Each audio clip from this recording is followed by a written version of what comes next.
ఏపీలో కొత్త రేషన్ కార్డుల జారీకి సర్వే జరుగుతోంది. ఏపీ వ్యాప్తంగా గ్రామ, వార్డు సచివాలయాల పరిధిలో సర్వే చేస్తోంది ప్రభుత్వం. ఈ కేవైసీ నమోదుతో కొత్త రేషన్ కార్డులు ఇవ్వనుంది ప్రభుత్వం. లక్షల సంఖ్యలో బోగస్ రేషన్ కార్డ్స్ ఉన్నట్లు ఇప్పటికే ప్రభుత్వం గుర్తించింది. దీంతో అనర్హులకు జారీ చేసిన రేషన్ కార్డులను రద్దు చేసే పనిలో ఉంది ఏపీ సర్కార్. సర్వే ఆధారంగా బోగస్ కార్డ్స్ ని గుర్తిస్తూ ఉన్నారు అధికారులు.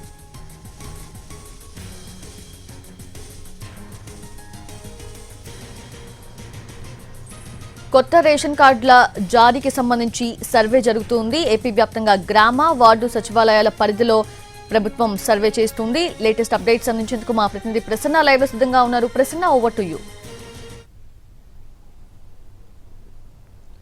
సౌజన్య, ఓవరాల్ గా ఆంధ్రప్రదేశ్ లో సంక్షేమ పథకాలన్నింటికీ కూడా రేషన్ కార్డు ప్రధాన అర్హతగా ఉంది. గత కొన్నేళ్లుగా కూడా ఇది జరుగుతుంది. అయితే ప్రస్తుతం కొత్త రేషన్ కార్డ్స్ కు సంబంధించి గ్రామ, వార్డు సచివాలయాల్లో కొత్త రేషన్ కార్డ్స్ అప్లై చేసుకోవడానికి ఎవరైతే ఉన్నారో వాళ్ళకున్న అర్హతలకు సంబంధించి ఈ కేవైసీ నమోదు చేసుకోవాలి. ఈ కేవైసీ అంతా ఆన్లైన్ లో నమోదు చేసుకుంటే వాళ్ళకున్న అర్హతల ఆధారంగా రేషన్ కార్డులు ఇవ్వడం జరుగుతూ ఉంటుంది. ఇప్పటి వరకు ఇచ్చిన రేషన్ కార్డులో చాలా వరకు అనర్హులకు రేషన్ కార్డ్స్కి వెళ్ళినట్టుగా గుర్తించారు. అంటే వాళ్ళకి రేషన్ కార్డు కావాలంటే కొన్ని రకాలైన అర్హతలు ఉంటాయి. పొలం ఉంటుందా, లేకపోతే సంవత్సర ఆదాయం ఎంతవరకు ఉంది, వాళ్ళకి సొంత ఇల్లు ఉందా, లేకపోతే ఇతరత్ర ప్రభుత్వం పెట్టిన రూల్స్ అండ్ రెగ్యులేషన్స్ ఏ రకంగా ఉన్నాయి, వీటన్నిటికీ లోపల ఉంటేనే రేషన్ కార్డు ఇవ్వడం జరుగుతుంది. ఈ అర్హతలు కాకుండా వేరే ఎక్కువగా వాళ్ళకి ఆదాయం ఉండటం, పొలం ఉండటం, ఇతరత్ర ఆదాయ మార్గాలు ఎక్కువగా ఉంటే రేషన్ కార్డు కావాల్సిన దానికి అనర్హులుగా కూడా గుర్తించడం జరుగుతుంటుంది. ఇప్పుడు అలాగే లక్షల సంఖ్యలో ఈ అనర్హులకు రేషన్ కార్డుకు వెళ్ళినట్టుగా ప్రభుత్వం గుర్తించినట్టుగా సమాచారం.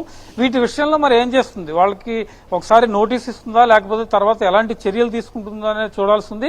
కొత్త రేషన్ కార్డ్స్ విషయంలో ఈ కేవైసీ నమోదు చేసిన తర్వాత వాళ్ళు కొంతమంది ఇతర ప్రాంతాల్లో ఉండి ప్రస్తుతం ఇక్కడ ఉన్నట్టుగా రేషన్ కార్డు తీసుకోవడం, అడ్రస్ చేంజ్ చేసుకోవడం, రకరకాల కార్యక్రమాలన్నీ కూడా రేషన్ కార్డు ఇష్యూ చేసేటప్పుడు జరుగుతూ ఉంటాయి. ఇందులో చాలా మంది ఆదాయం ఎక్కువగా ఉన్నా కూడా తక్కువ ఆదాయం చూపించి రేషన్ కార్డు తీసుకున్న పరిస్థితి, కారు కావచ్చు, లేకపోతే 5 ఎకరాల పొలం కావచ్చు, ఇవి ఉన్నా కూడా రేషన్ కార్డు తీసుకోవడం పరిస్థితి కనిపిస్తోంది. అంటే అసలైన లబ్ధిదారులకి అన్యాయం జరుగుతున్న పరిస్థితి గత కొన్నేళ్లుగా జరుగుతూనే ఉంది. చాలా మంది రేషన్ కార్డుకు అప్లై చేసుకున్నా కూడా రకరకాల రూల్స్, నియమ నిబంధనలతో వాళ్ళకి రేషన్ కార్డు రాని పరిస్థితి.